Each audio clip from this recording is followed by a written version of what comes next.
Does it ever feel like we have so many health problems today? Well, I sat down with a health insider who reveals what's different from past generations. Take a listen.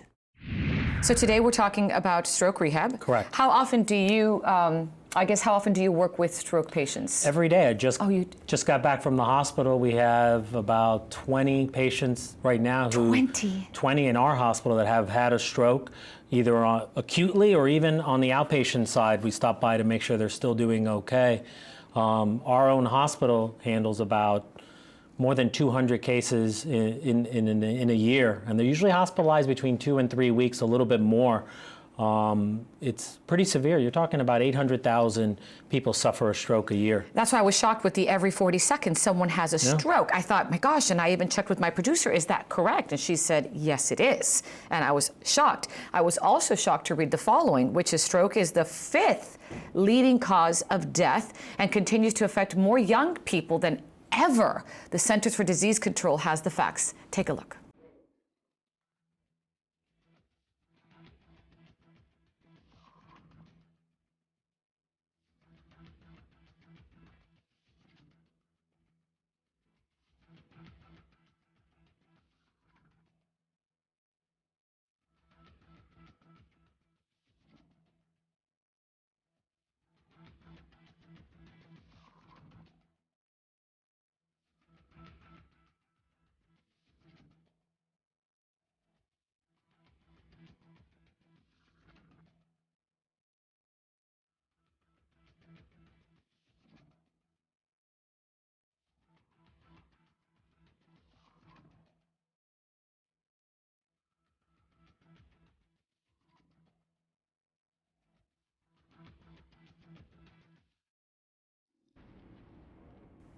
Great information there from the CDC. Just a reminder, as always, we'd love to hear from you. If you have a question for Dr. Vargas, there's the toll-free number, 855-796-4475. We would love to hear from you.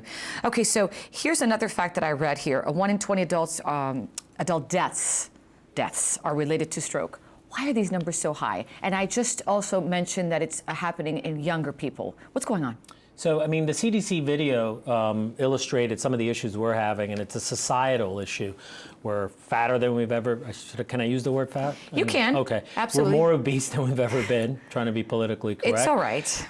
We're more sedentary than we've ever been. They say sitting is the new smoking. And we just lead generally unhealthy lives, and the younger population is actually much more unhealthy than the older generation. Awful. So you start adding those facts, you see why younger people are getting diabetes earlier than ever before, hypertension, hypercholesterolemia, which is high lipids, or the cholesterol in your blood is higher.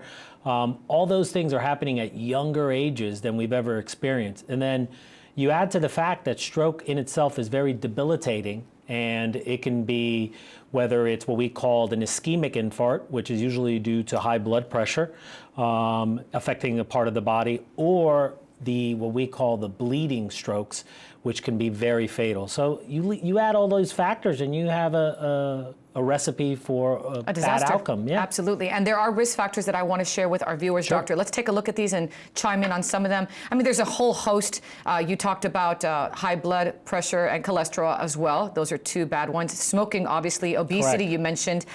Let's chime in on medications, heart disease, and physical inactivity and stress, if you don't mind. Sure. So from a stress standpoint, we all know that those of us who are leading very stressful lives and don't have an outlet, that in of itself can increase your blood pressure. But there's literature out there and people talking about how stress negatively affects you in general. And from a high blood pressure is probably the number one leading cause of That's factor. why they say know your numbers. It's so important. We say that a lot on this show. Know your numbers.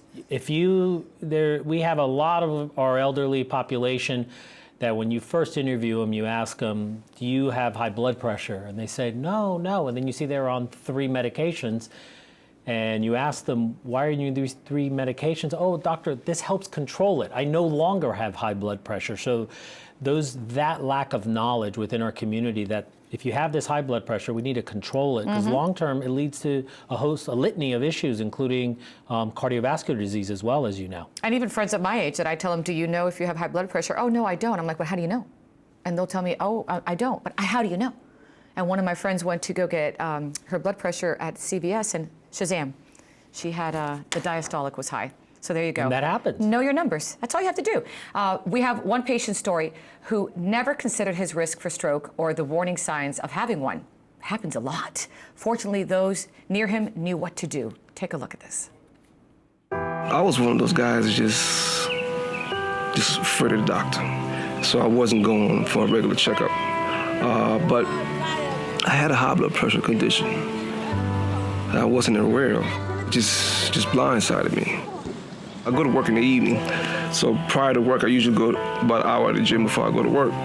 Went in a little bit earlier, did cardio, worked out, and then at the end of my workout, went to play some basketball. And all of a sudden, I just felt dizzy. And I started holding on to the wall, holding on to my friends. He said, lift your left hands, and I barely could move my left hands. So he said, immediately call 911, his guy having a stroke.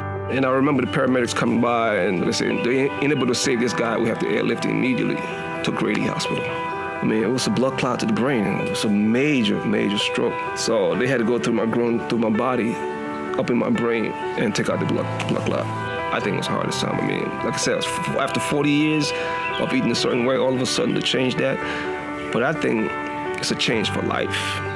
Prior to my stroke, I didn't eat a lot of fruits and vegetables at all. Today, 2 to 4 pieces of fruits a day and vegetables 2 to 3 times a day. My kids, they were happy when I came home, and when they see me exercising and trying to eat right, you know, they encourage me, and I try to get them encouraged also so we can do this together.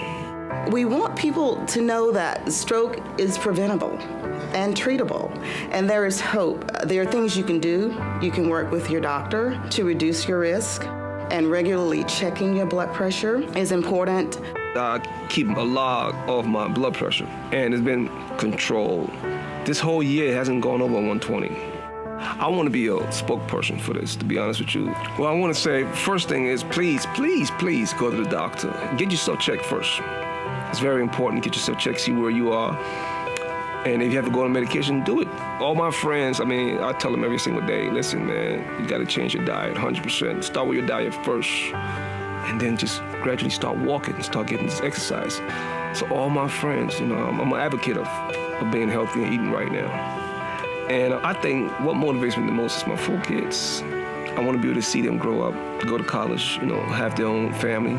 And me passing down this eating right and healthy lifestyle, and they're passing that on to their kids. So I think that's my biggest motivation, just watching my kids grow up and showing a good example.